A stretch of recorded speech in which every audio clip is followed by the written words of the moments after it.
আপনি মিউচুয়াল ফান্ডে নতুন, প্রতি মাসে 10,000 টাকা করে এসআইপি করতে চান, কিন্তু বুঝতে পারছেন না কোন ফান্ডে ইনভেস্ট করবেন। ইকুইটি ফান্ড, ডেট ফান্ড, নাকি গোল্ড সিলভার ফান্ড? কোন ফান্ডে কত টাকাই বা দেবেন? ইকুইটিতে কি বেশি ইনভেস্ট করব? ডেট মিউচুয়াল ফান্ড থেকে তো রিটার্ন আসেই না, ইনফ্লেশনের মতো রিটার্ন। ডেটটাতে কি কম করব? গোল্ড সিলভারে তো গত কয়েক বছর বেশ ভালো রিটার্ন দিয়েছে, তাহলে কি গোল্ড সিলভারটাতে একটু বেশি ইনভেস্ট করব? এই রকম নানা রকমের প্রশ্ন কিন্তু আপনার মাথায় ঘুরপাক খেতে পারে। আর সেই কারণের জন্যই আপনার জন্য বেস্ট অপশন হতে পারে মাল্টি অ্যাসেট মিউচুয়াল ফান্ড। এখানে আপনাকে বিশেষ মাথা ঘামাতে হবে না। মিউচুয়াল ফান্ডের ম্যানেজারই ঠিক করে দেবেন মার্কেট ভ্যালুয়েশন অনুযায়ী কোন ক্যাটাগরির অ্যাসেট ক্লাসে কতটা ইনভেস্ট হবে। সুতরাং আপনি থাকবেন নিশ্চিন্ত। আজকের ভিডিওতে মাল্টি অ্যাসেট ফান্ড নিয়ে বিস্তারিতভাবে আলোচনা করব। সবার প্রথমে আসি যে মাল্টি অ্যাসেট ফান্ড কি। দেখুন, মাল্টি অ্যাসেট ফান্ড মানে হলো একটা হাইব্রিড ক্যাটাগরির ফান্ড। হাইব্রিড ক্যাটাগরির ফান্ড মানে যেখানে একাধিক অ্যাসেটেতে ইনভেস্ট হবে। মাল্টি অ্যাসেট ফান্ডের ক্ষেত্রে সেবির রুলটা এরকম যে কোনো তিনটে অ্যাসেট ক্লাসেতে 10% মিনিমাম ইনভেস্টমেন্ট হতে হবে।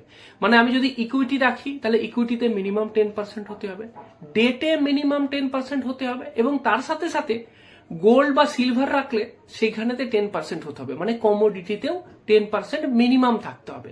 তারপরে বাকি টোটাল 100% আপনার হিসেবটা হয়ে যাবে। এইবার যেটা খুব ইম্পর্টেন্ট, যে এই মাল্টি অ্যাসেট ফান্ড কিভাবে কাজ করে এইটা জানা কিন্তু খুব জরুরি।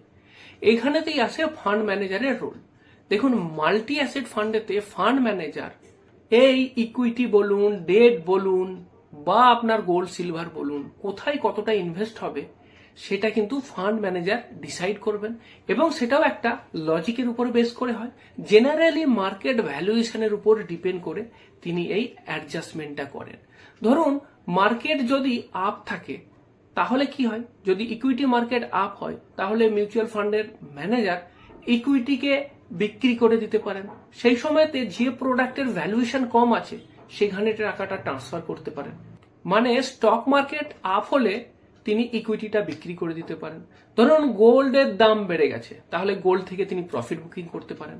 যদি মনে হয় ইকুইটি মার্কেট এখন ডাউন আছে তাহলে ইকুইটি মার্কেটেতে আবার টাকা ঢালতে পারেন। তো এক্ষেত্রে কিন্তু সমস্ত কাজটাই আপনার মিউচুয়াল ফান্ডের ম্যানেজার করবে, আপনাকে কিন্তু কিছুই করতে হচ্ছে না। এইটা হচ্ছে সব থেকে বড় সুবিধা। এইবার প্রশ্ন হলো যে এই ধরনের ফান্ডেতে অ্যাসেট অ্যালোকেশনটা কিরকম হয়।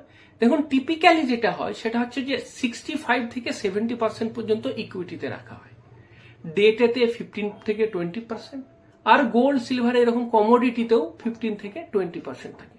তবে জেনারেলি ইকুইটিতে মিনিমাম 65% রাখা হয়। এর পিছনে কারণটা কি? কারণ যদি আমি 65% মিনিমাম ইকুইটিতে রাখি, এটা একটা ইকুইটি ওরিয়েন্টেড মিউচুয়াল ফান্ড হিসাবে ক্যাটেগরাইজ করা হবে, এবং সেক্ষেত্রে আপনার কিন্তু ওই মিউচুয়াল ফান্ডের ট্যাক্সের যে অ্যাডভান্টেজ সেটা পাওয়া যাবে। এইবার প্রশ্ন হলো যে এই ক্যাটাগরির মিউচুয়াল ফান্ড থেকে কিরকম রিটার্ন এক্সপেক্ট করা যেতে পারে।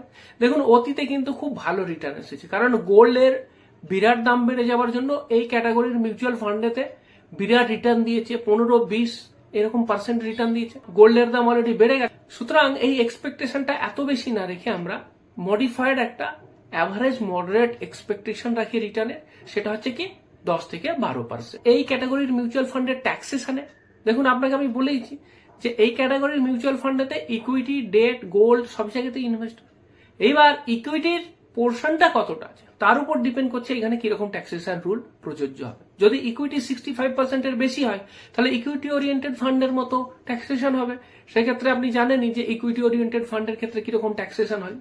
আর যদি ইকুইটি 65% এর নিচে হয় তাহলে ডেট ক্যাটাগরির মিউচুয়াল ফান্ডের মতো হবে। সেক্ষেত্রে আপনার যা প্রফিট হবে সেটা আপনার ট্যাক্সেবল ইনকামে যোগ হবে, এবং ইনকাম ট্যাক্স স্ল্যাব রেট অনুযায়ী আপনাকে ট্যাক্স দিতে হবে।